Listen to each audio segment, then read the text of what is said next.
I'm here today at the Beaulieu Auto Jumble, and this is one of their biggest events of the year. It makes perfect sense that they host the Auto Jumble here at Beaulieu because Beaulieu is home to the National Motor Museum. You can already see some really spectacular cars here. So if you do love cars, you are going to love this episode.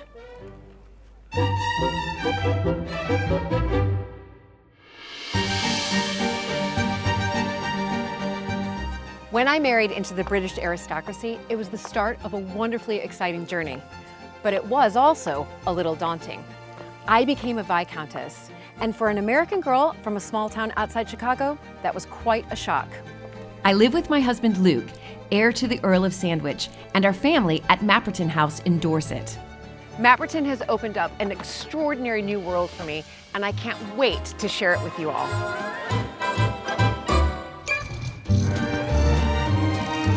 So if you love castles and manors and stately homes as much as I do, please join me as I head off to visit some of Britain's most spectacular historic homes.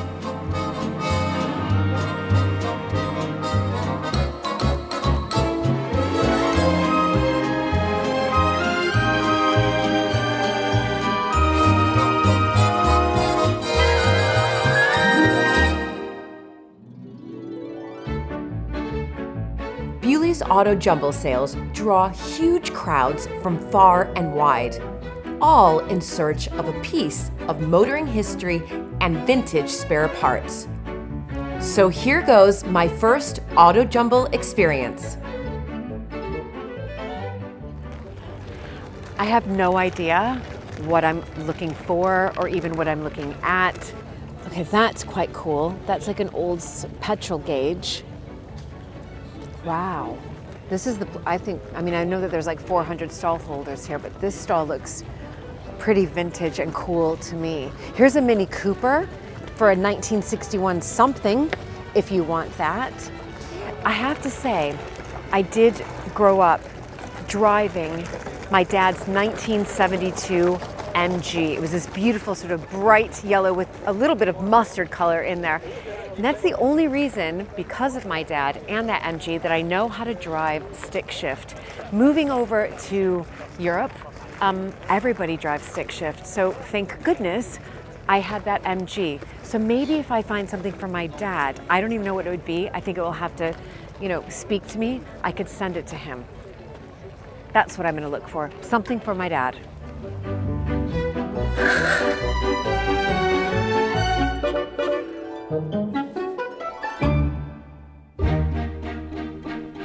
As an American who has married into the British aristocracy, I am fascinated by royal history, and in particular, royal queens.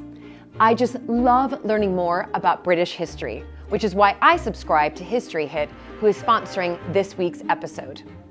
History Hit is an on-demand channel and award-winning podcast network which helps me in my research and tells the stories that shaped the world. History Hit has 2 new programs on royal queens, which I'm really enjoying. These are Becoming Anne Boleyn and Becoming Elizabeth, both with expert historian Susanna Lipscomb. There's also a wonderful series on the women who made history. One of the great strengths of History Hit is the huge variety of content. There are hundreds of programs, 1,000 plus podcast episodes, and 5,000 history-related travel articles. And every week, they launch 15 new podcast episodes and 2 new programs. I've set up a special code for you to get 50% off the first 3 months when you use the code American Viscountess. Link here and down below. History Hit is a wonderful resource for anyone like me who wants to learn more about the past. And I'm sure you'll enjoy the channel and podcast episodes as much as I do. I can see, if you're really into cars, this would be the place to go. And obviously, this is a huge passion for many people because this auto jumble is enormous. Oh, I do like this. I don't even know what they are, but it says Italia, and everybody knows about my Italian vlogs, my little house in Italy. So, but I can't bring that there. I think it might be a gas cap, actually.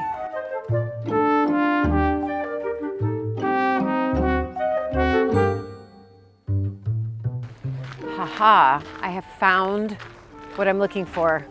I knew it would be here, MG. So I grew up driving stick shift in my dad's MG. Thankfully, he taught me, he was very, very patient in teaching me how to drive stick shift, because growing up in America, we all drive automatic. So he was very patient. He said to me, if you want to drive a convertible to high school, you're going to have to learn how to drive the MG. It's up to you if you want to look cool or not. No, he actually didn't say that, but I was thinking, if I want to look cool, I need to learn how to drive stick shift. And so I did. And I have brilliant memories of my dad's MG, this bright yellow, the top down, thinking I was the coolest high school cheerleader ever because I got to drive a 1972 convertible MG. Now, I'm not necessarily looking for anything, but I have to say it's quite nostalgic looking at, in particular, these MG, well, I'll call them badges. I have no idea, but I'm pretty sure that's the one that my dad had on his. So, and I just remember so much about the smell of the car. I remember driving, and it would take a while for it to warm up, so it would jerk for the first sort of few minutes, and then it would start to run smoothly. And my dad was really passionate about it and making sure that it was always in mint condition and always, you know, running properly. And so, of course, when I see anything MG, it just brings me back to my childhood. Wonderful, but obviously this has been sold, sadly. We just wanted to say a huge thank you to all of our American Viscountess patrons. Without the support of our patrons, we wouldn't be able to make these really important historic house episodes. So if you love castles and manors and stately homes as much as we do, please do check out our Patreon page at patreon.com/American Viscountess.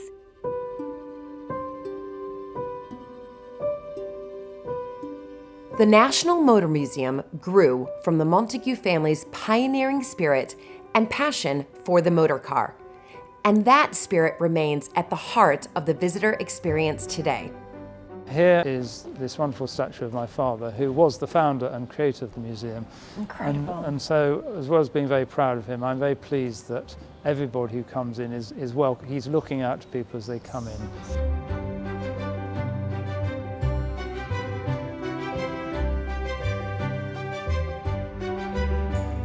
So here we are at the National Motor Museum. And what we have in the entrance hall here is a quick cross-section of British motoring history, really, starting with the very earliest vehicles, going around clockwise to something from today. Right, okay. But one of our star exhibits has for many years been this 1909 Rolls-Royce Silver Ghost. And I'd particularly like to tell you the story of the mascot. Yes. Now, you would have seen this mascot on other Rolls-Royces. Of course. Although on more modern Rolls-Royces, she's a lot smaller. Yes.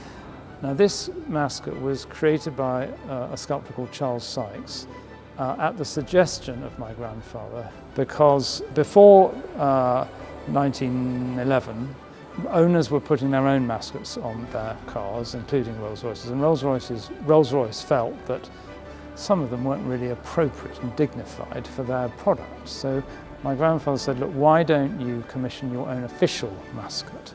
And his secretary, who was also his mistress, modelled for Charles Sykes. And so we know that actually the model for this was a lady called Eleanor Thornton. No. And of course, your grandfather's mistress. Correct. And so she, as you know, has now adorned tens of thousands of Rolls-Royces around the world. What an incredible story. Once restored, this car was on every postcard, every brochure, calendars, biscuit tin lids, you name it. Right. And it's become a very famous car as a result. Yeah, no, and so people do, I mean, obviously they come to the National Motor Museum to, as you say, to see the whole story the of evolving British, of, that's right. of motoring, if you like, but this is what Yeah. people come to see. And you could just stare at this all day. It's such a beauty. It's And a of course, real any beauty. car from this era is hand painted. I mean, they didn't have spray painting, and all this No. lining is done by hand, and the crest All done is by all done hand. by hand. From its beginnings in the 1950s, the National Motor Museum showcased the exceptional innovations and development of the motor car. So now we're coming into the section that shows the earliest cars, and what these illustrate is how the combination that we accept today of four wheels, drive in front, round steering wheel, is not something that was immediately arrived at. And there were two different schools of construction. One was based on the bicycle and using a frame and not necessarily four wheels. And the other was the carriage, which was obviously a much heavier thing.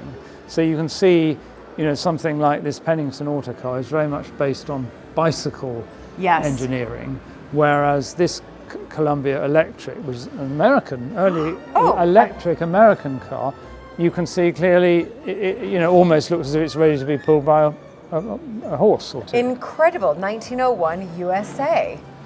So, that- the electric car is not a new thing. And I was about to say, it's funny how we're kind of going, full circle.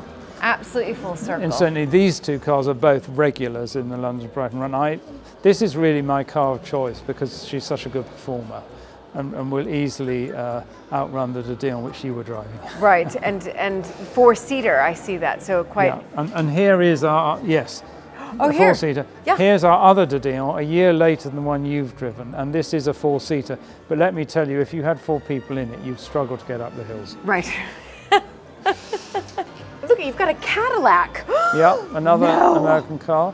Cadillac were very Oh. proud of the fact that their parts were interchangeable, which Right. wasn't always the case with early cars. And they would have a sales promotion where they would take two cars, take them apart, muddle up the parts and put them back together again to prove that their parts were interchangeable. Well, I'd like to show you this because I think you've seen the film Chitty Chitty Bang Bang. Yes. And the car driven by Truly Scrumptious Yes. is this car. It's 1909 Humber. No. And a real example, I think, of a nice lady's car. You see that little basket here for putting your umbrella in on the side there? I do. And that nice little circular Yeah, what is windscreen. that? Well, it's to stop flies No. running, coming Come into your into your- eyes. Yeah. No, it was a real it is a problem when you're driving old cars. If you either really have to wear goggles Oh, or my screw your goodness. eyes up, or you have a windscreen, and that's just a lovely solution. That was their solution for the Yeah. windscreen and a Yeah. place to put your umbrella. So I think it's a reminder that actually women were driving cars really from very early days of motoring. Right. Well, thank goodness for that.